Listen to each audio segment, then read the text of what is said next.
Hello, friends, and welcome back to another episode of the Holistic Navigator Podcast, where we believe in the body's ability to heal itself. I'm Brian Strickland, the producer of the show, and before we begin today, if you've enjoyed the information provided on this podcast, would you please consider subscribing and leaving us some feedback? We really appreciate the time you take to listen, but when you subscribe and leave a rating and review, it helps us spread the word and potentially make a real impact in people's lives. Well, with that being said, today we're going to be talking about gastroesophageal reflux disease, or GERD for short. And let's be honest, if you've ever experienced heartburn or indigestion, it really sucks. We're going to talk about some of the causes, some of the risks involved, and maybe some products that can actually help reduce those symptoms. So without further delay, let me go ahead and introduce your host on today's podcast, Mr. Ed Jones. Ed, how are you doing today? I could not be better, Brian, and thank you for asking. I had a wonderful night's sleep, and I put together what I preach and teach back into my life, and now I'm doing well again. Perfect. Ed, let's go ahead and start talking about GERD. If you could go ahead and introduce what exactly GERD is and why it actually happens. It is a growing epidemic, and of course, we partner the word GERD with heartburn, and they share a lot of things, and there's a couple things not, but we're not going to get into that. But we know that when acid is bubbling up from the stomach, it will go into places that it's really not meant to be. Where is that? The esophagus and the back of the throat. And there's many reasons why this is happening, but any of us who've ever had that experience, it is not pleasant.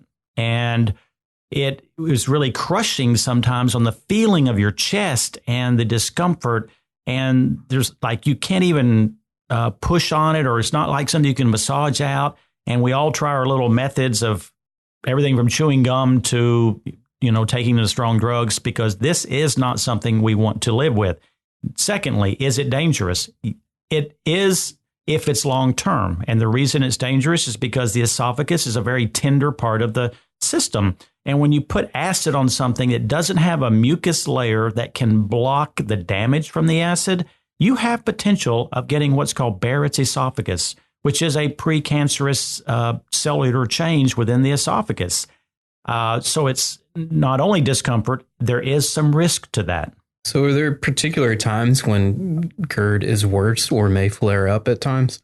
Absolutely. And I want to go through a whole list of the reasons we have it and what I have learned over the decades of how to holistically and truthfully manage the condition. I want to tell a little personal story. Back in 1995, looking back on it, it was primarily due to stress, but I was having a tremendous amount of stomach issues, discomfort in the middle part of the abdomen, and not digesting well, and gas, and then I was having some heartburn. So I go to a physician. It was actually, believe it or not, the last time I ever made an official visit to a physician was 1995, and he listened to my complaints, and he said, it sounds like you have a couple things going on, probably some irritable bowel, but you also have GERD, reflux. And he wrote me a prescription for this new blockbuster drug that was going to save the world. And it was called Prilosec.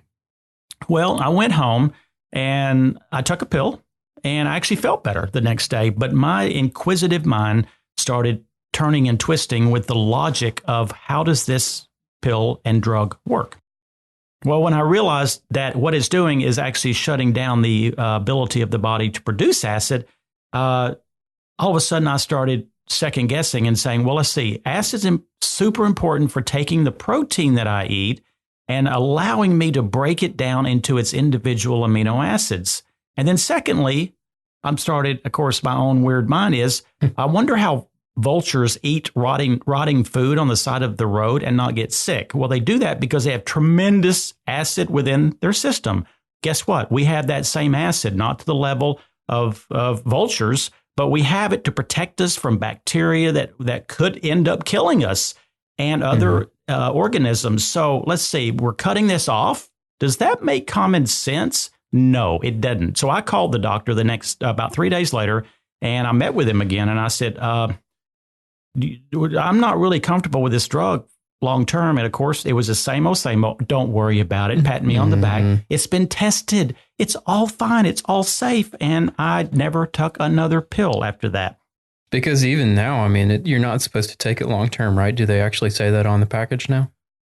They do. 2 weeks is the prescribed recommended time of most of these drugs.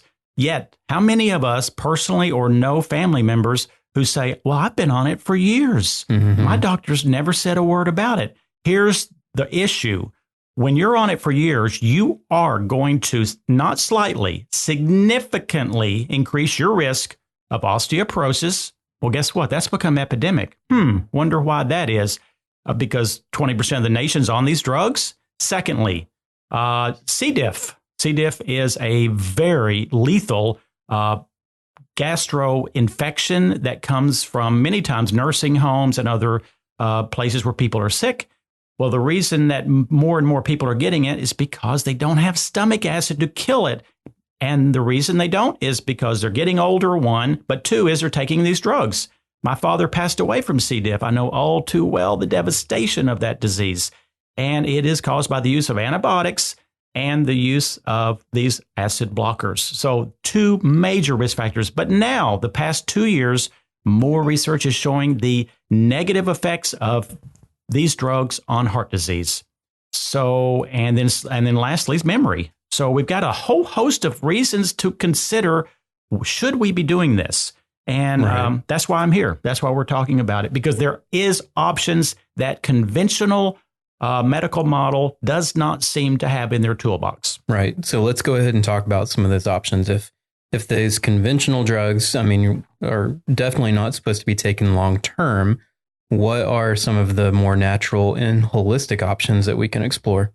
Well, I came up with a kind of a idea protocol list several years ago that I found it to be very pleasing to those people who attempt to do it this way. But before I even get into it, here's the issue. A lot of people say, well, I'm just not going to take the drug. And when they go off of it, they have a massive flare-up of reflux. Why is that? Well, if you remember being a child and you go play with the water hose and you bend it and you crunch it so there's no water coming out, and then all of a sudden you let go of it, a whole big gushing of water will flow out. Well, that's what happens with Prilosec. What Prilosec type of drugs are, which are called proton pump inhibitors, is they're actually going in, and if you can imagine a factory, and they're all operating, there's lights on, electricity, but we went in and we just turned the fuse box off and every switch to the off position and said, go home. We're going to close this factory. That's what proton pump inhibitor drugs do. And you know what? There's a time and place for that. There is. But it has to be wisely managed, which is not usually happening in this country. So when you decide not to take the drug, the switches not only come on, but they are coming on with way too much electricity, way too much power, and then you overproduce acid because you have been suppressing it so long. So you get in worse shape. Your esophagus is worse, your pain, your discomfort. Well, you know, what a wonderful situation business-wise to create a product that people, once they get on, have a very hard time getting off because the body's addicted. And welcome Coca-Cola, because that's exactly what they did without knowing it 100 years ago. All of us or those of us who drink Cokes, well, it's hard to get off of them, but at least it's not dangerous. So Prilosec is a product we have to be respecting and know something more about. So here is my protocol. You ready to hear it? Yep, let's hear it. I came up with another acronym, and the acronym is LETHAL, L-E-T-H-A-L. Now, before I get into the exact particulars, here's what I have to say. Big part of this is retraining the body's own system. We are certainly programmed and wired to do certain things. We're programmed to digest food when it comes down our path. We're programmed to, have the right mucus in our nose, earwax, all these different systems that are so important for homeostasis, which is the balance of our body. Well, when you're on these drugs, you're not balanced. So we are trying to re-educate the body to learn how to do what it forgot to do. It will take 2 to 3 months to do this with the education that I'm about to give you. And it does require a really kind of odd system. So let's just consider, Brian, that you're on Prilosec and you've been on it for a long time. You have concerns because of the recent studies and the older studies, and you want to get off. And you've attempted on your own to just not take it. It didn't work. You had to keep going back on and on and on because life was miserable. So let's retrain the system. Okay. First thing that has to be done is under the lethal acronym. L stands for a product that I really love called Limonene. Limonene is actually an extract of an orange peel oil. And I have come on and off with recommending this for about 20 years, but I am so convinced of its effectiveness. And you can buy many different good brands, and it needs to be about 500 milligrams. And what you will do with Limonene is you're going to take one pill in the morning every other day for most times 20 to 40 days. Now, it's going to be based on the individual, but you're going to do one pill every other day. What will it do? It's actually going to help you to the esophagus to have some protection.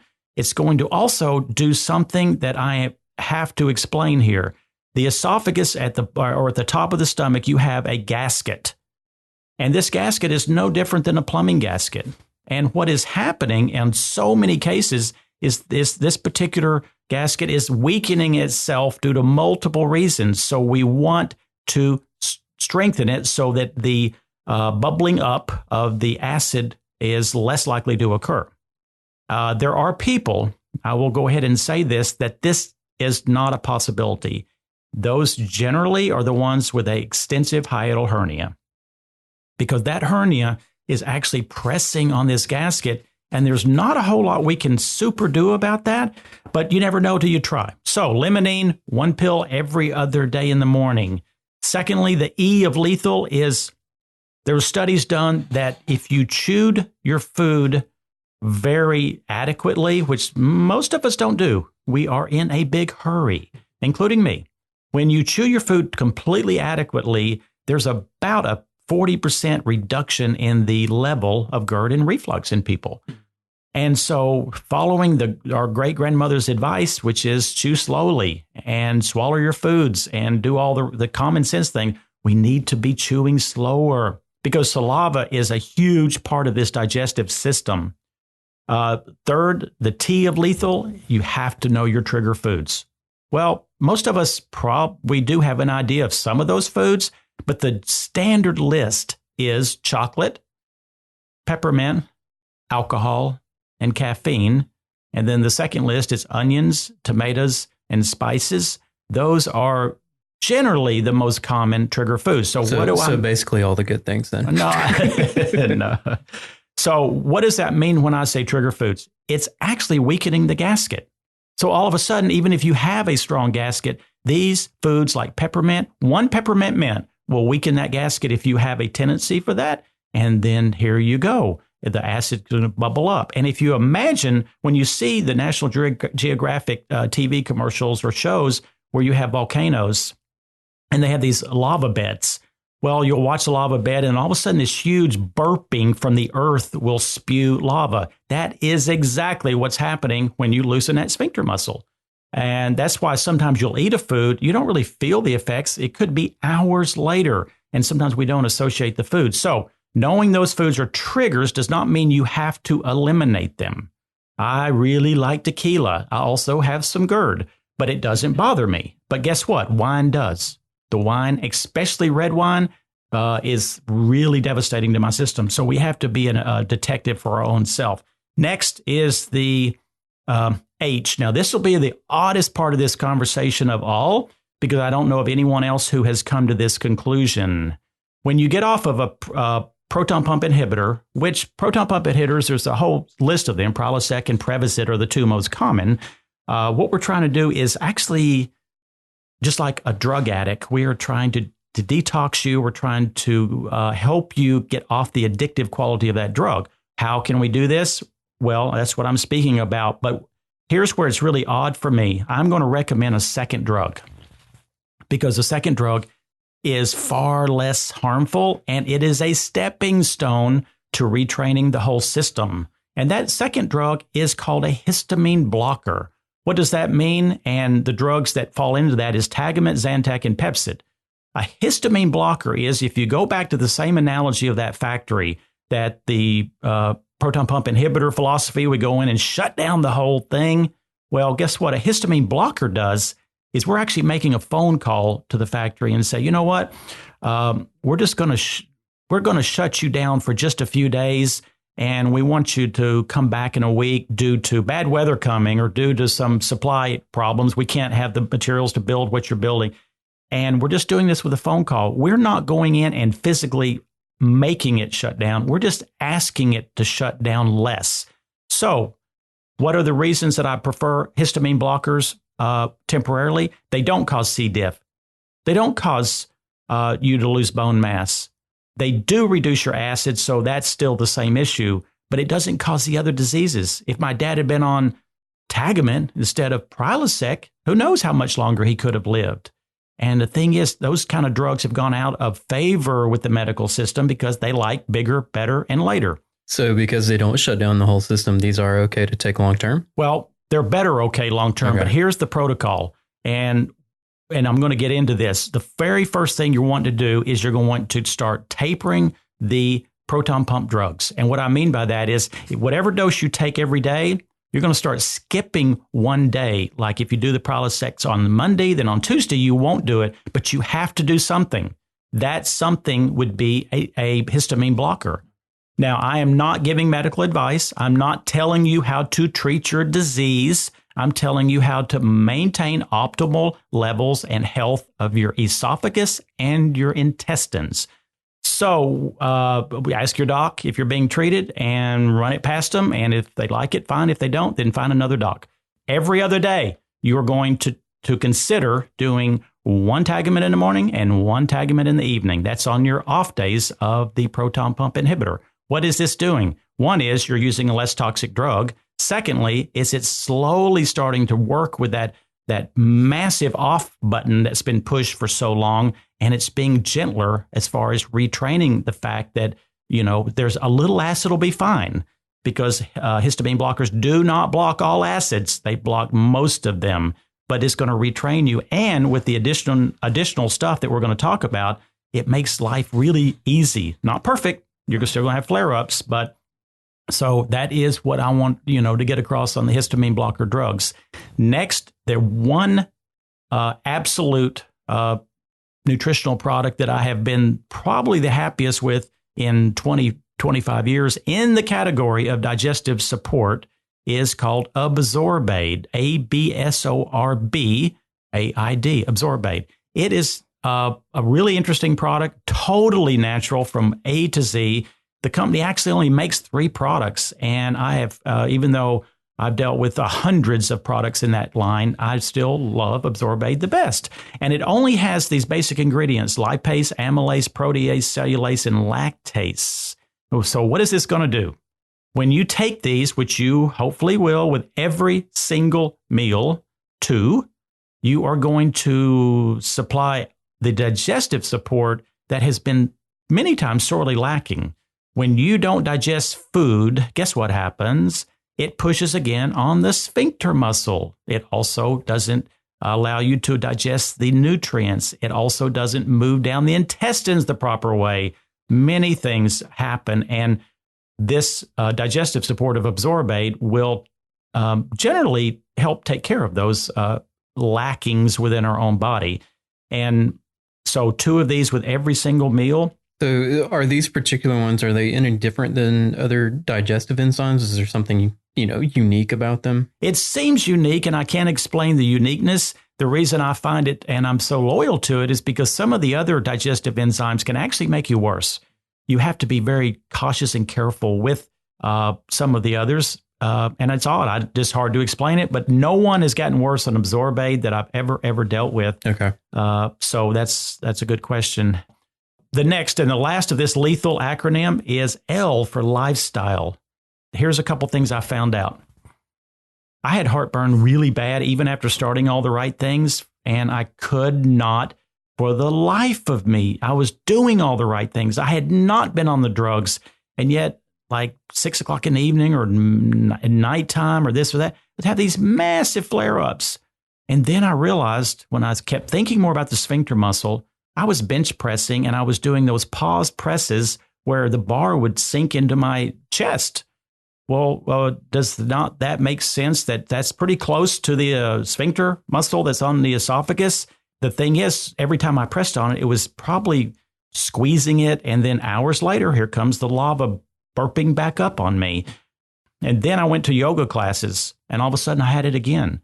So some of the movements in yoga was pushing on the sphincter muscle. So I'm telling people, you have grandkids and they're little, if they step on your belly, could be an issue. If you're pushing or you're leaning over something, you lean over a chair and you push on those abdomen, any parts of it, you could have a flare up later. Well, nothing's going to fix that except realizing what you did wrong. So that's part of the exercise risk that you have to analyze to make sure you're not doing that.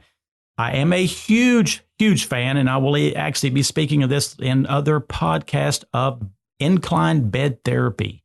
There's a gentleman that I have been really following that has this research on if you can incline the front of top of the head side of your bed by 5 to 6 inches, not only will this reflux probably get better, but almost everything does, from nighttime urination to not waking up with your eyes swollen to actually not having fluid settle in the bottom part of your body, because when you're at an incline, it actually moves the fluids all night long instead of it settling. It's very similar to the sap of a tree.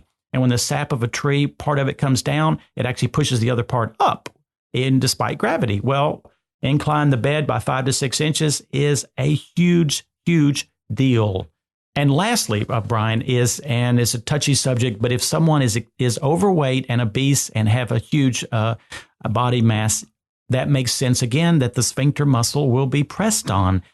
So you're going to be doing Limonene once every other day, Absorbate with every single meal, 2 capsules, and you're going to learn how to rotate the drug of choice with permission of your healthcare professional. And after 1 to 2 months, the goal is to go completely to the histamine blocker drugs. That would probably have to last a few weeks, and then you start tapering off it completely. And usually within 3 to 4 months, you have retrained the system in order to not have the discomfort. But the truth of the matter is, we all are going to have some flare-ups due to our life, our foods, our stress, our sleep, or this or that. And so you need to put together a toolkit. This toolkit is the non-toxic toolkit that you use when things are not feeling as well in this area. What is that? One is apple cider vinegar, which I actually would recommend every day if you're willing to do it. But if you don't want to do it every day, have it in your reserve, and you need to drink about a tablespoon. You can mix it in some water, a little honey, or a little fruit juice. And do get the kind that has the mother, not the clear. We want the one that's organic and the one that has the enzymes in it. You can do it when you have a flare-up, or you can do it with each meal, because there's a huge theory that is always been circulating that part of the reason we make too much acid is because we don't have enough and the body's trying to overcompensate. We don't need to get in that, but the apple cider vinegar does deal with that. The other last toolkit that you need, DGL, deglycerized licorice extract. If you took DGL, you chew the big tablet or wafer, within 8 to 10 minutes, what will happen is the esophagus and the stomach is going to start producing a mucus layer. This is not like mucus, Brian, that you're blowing out of your nose, but it is a protective mucus that we have a ton of at 15 years old, and we have a significantly less at 50 years old, and sometimes even younger. What DGL will do is put that new layer of mucus back into the whole tract. If you have enough mucus, it will protect you from even some of these lava flare-ups up to a point, but we don't. So DGL, I don't like the taste. I will be honest. I do not like licorice, but it's worth the effects because it really does work and it's safe. You cannot take straight licorice to do this. Why? It will elevate your blood pressure to actually try it with real licorice. The DGL means they've taken the part of the licorice molecule out that would have caused you to have high blood pressure. With the apple cider vinegar, would tablets and capsules be as effective as drinking it? Because I know some people are really sensitive to that taste too. I've done both. I do believe significantly that I prefer the liquid, but I am like you, and I can almost do anything, but it's not something I totally prefer. And I have used and recommended the tablets. If it is from a good company, I certainly would recommend trying it, because here's the other thing about apple cider vinegar. It's a little tough on the enamel of the teeth. So if you do it consistently, rinse your mouth out with at least water before you move on, because it is a pretty strong acid, which is what we want. Yeah, and you can reduce it with water. It's probably not a great idea to take it straight up, is it? Not for me, no. But mixed in a little bit of water, I'm able to do it. But I'll tell you, anytime I do feel nauseous or I feel sick at my stomach, it is a miracle worker for how I can, within 3 to 5 minutes, I am just so much more improved. Right. So we've gone through the whole protocol of that. I do want to say that, I'm a huge, my wisdom really comes being connected to what I call ancient wisdom, which is the way that nature put us together, and honoring and respecting that method of how the body operates. And anytime we get off of that philosophy, there's generally a payday to be had. So the more arrogance we become and have, believing we can outsmart Mother Nature, the deeper we're going to fall into the quicksand of poor health. There is just no doubt about it. And that is absolute with these acid blocking drugs. Again, I go back to, we're not talking about treating your condition. You go and you ask if you can do this, if you're being treated. And if you're not, do what you want. But I'm really concerned about this nation and the health of people. In fact, the amount of stories I hear of children being put on this drug at 3 and 4 and 5 and 6 years old. We did not used to have this epidemic of esophageal issues. And it's really disheartening, because when we start all these children on, again, drugs that are artificially turning off switches that nature put into us as a huge component of health, it is terribly, terribly frightening. I know you mentioned earlier, the hiatal hernia. Is there anyone experiencing that or suffering from that? Is there anything that can actually be effective? Well, I actually made a comment that, there was less hope, I guess I would make it sound, if you had a hiatal hernia that was significant. And that is still true. But for the modest people, there is one single remedy of choice that I have actually been very excited about, but it always kind of stays under the radar with publications. But it is a type of alginate that what you do is you chew this big tablet or a chewable wafer, and it's going to form almost a new gasket at your esophagus by the method of how it works. And I'm a big fan of life extension. And the name of that product, Brian, is what? Esophageal Guardian. Esophageal Guardian. And it's so interesting. I have used it. I don't have a hernia, but I did it because I'm the self-appointed guinea pig of the United States, and I'm willing to try anything. So send me any pills you have, and I will take one of them, just Lord. For hope. No, I'm just kidding. So please let's not go there. Another final point, Brian, I know everyone's going to be thinking this. Well, everyone says take probiotics for the gut. Won't that help on this reflux issue? My take is that if that's all you do, it's going to be very minimal, and it is not part of the first part of the protocol would not involve that. However, as we and I have done a podcast on the Holistic Navigator on probiotics, which was so interesting with Brenda Watson, probably the guru of the country on this, we have to address it for all parts of health, but don't expect to take a probiotic and then walk away from your drugs. It's probably not going to happen. You'll need to probably do something like we have discussed on this show. But do add it in. Again, we are all about the orchestra that needs to play to produce optimal health. And I do want to say there is a class of people who feel like that they have GERD and heartburn in the traditional sense, and they don't. And what it really comes down to in the functional medicine approach is that stress is causing a certain chemistry in the body to produce this discomfort that is not really associated with all of the normal reasons. Again, going to a wise healthcare practitioner for diagnostic purposes is really probably the only way you'll know absolutely for sure. But you can certainly try any of these things that we talk about today, as long as you're not on drugs that would interact. And again, ask your healthcare professional on that.